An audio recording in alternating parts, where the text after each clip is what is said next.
As Elon Musk's deal to take over Twitter is being finalized, the end result is more than just control of a social media platform.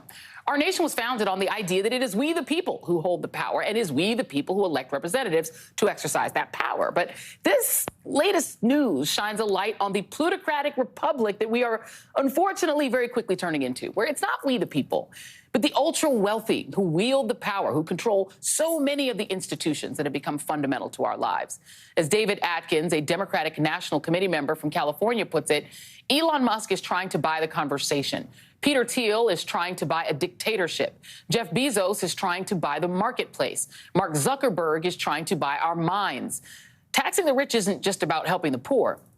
It's about stopping them from owning everything. With me now, Jason Johnson, professor of journalism and politics at Morgan State University and host of the Slate podcast, A Word with Jason Johnson. And Jason, thank you for being on. It is, I think it was distressing to a lot of people, not least of which the people who work at Twitter, right, who, in their internal slacks are really, a lot of them are wringing their hands, probably not all of them, but a lot of them, and just worried about what becomes of their company. Elon Musk's companies have a history of open racism. There's been this lawsuit against Tesla, and he himself is a troll. So his idea of freedom means freedom to be a jerk and to be cruel and to have no one be able to stop you. What do you make of this takeover? It's a real concern. Joy, I was actually talking with my students at Morgan State about this today, and I said, look, imagine if the worst, most obnoxious person you've ever met had access to all your DMs and have the right to put them out whenever they want. Like, that is essentially what people are looking at. And I think, Joy, that the real concern here, we have the larger questions about multi-billionaires running conversations. We have the larger questions about our political discourse. But what we're really also talking about here is when and how our federal government will recognize that social media is also news. That social media is a public workplace, that social media is something that we have to stop pretending that it's just, teenagers and smart guys out of Harvard and Silicon Valley who don't know what they're doing. You have politically minded people like Elon Musk who are trying to dominate public discourse around the world, and governments need to get involved. And Elon Musk seems to me he keeps protesting too much. First, he came out and tweeted, I hope my worst critics don't leave. Yeah, buddy, because if the smart people and the people who criticize you leave, Twitter will have no value without the content that you get for free from, intelligent people like Charles Blow and the attacks on people like Charles Blow from far-right people who just enjoy attacking, particularly black people on social media. So he tweets today, by free speech, he's trying to sort of contextualize what he means by that. I simply mean that which matches the law. I'm against censorship that goes beyond the law. If people want less free speech, they will ask government to pass laws to that effect. Therefore, going beyond the law is contrary to we the will of the people. It sounds like a bunch of gibberish. We have a First Amendment. There is no free speech problem. Twitter is not the government. Twitter is a private company that can say, no, you're not allowed to be a Nazi on Twitter.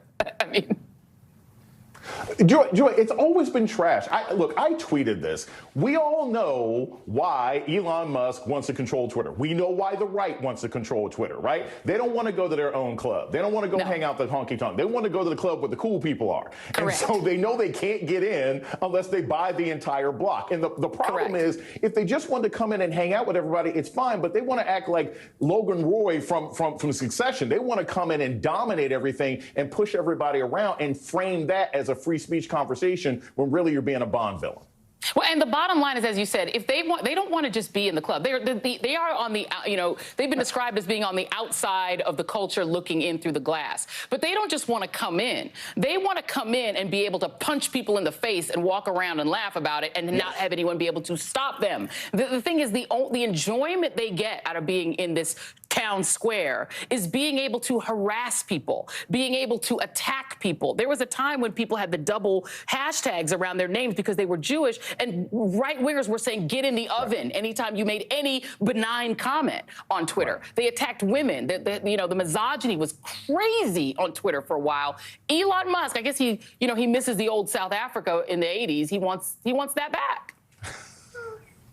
Look, he wants to bring the old crew back together. He wants to bring Trump claims he's not going to come in. Trump can't resist it. Trump's going to come back. Milo Yiannopoulos, all those people are going to come back. But again, I think the important thing we got to remember is even if he does this, it's still incumbent upon the people who are actually participating in Twitter to decide how they want to react and interact with this new world. I know there's somebody out there in this audience right now with a brilliant idea, and just like we never thought we were going to move past MySpace, we did. We went to Facebook. Something else can follow Twitter if it's being run by a terrible person. I don't doubt that there's some genius person out there, and that's essentially what's going to happen. We may see another great migration off of the Twitter platform if it turns 100%. Out to be a place. And here's also why I got to say this, Joy, about public spaces. Again, you can make regulations that, look, if you're running a public space, people have to be treated well. If I go into Starbucks, people can't throw coffee in my face, no matter how cheap I may want to be, with my latte. You can't throw coffee in my face. You could say, hey, look, Elon, you can run this social media site, but you still have to abide by basic structural laws that we have in society about how people are treated. There are things that can be done. We just don't have a government that's got the will or the interest in doing it right now.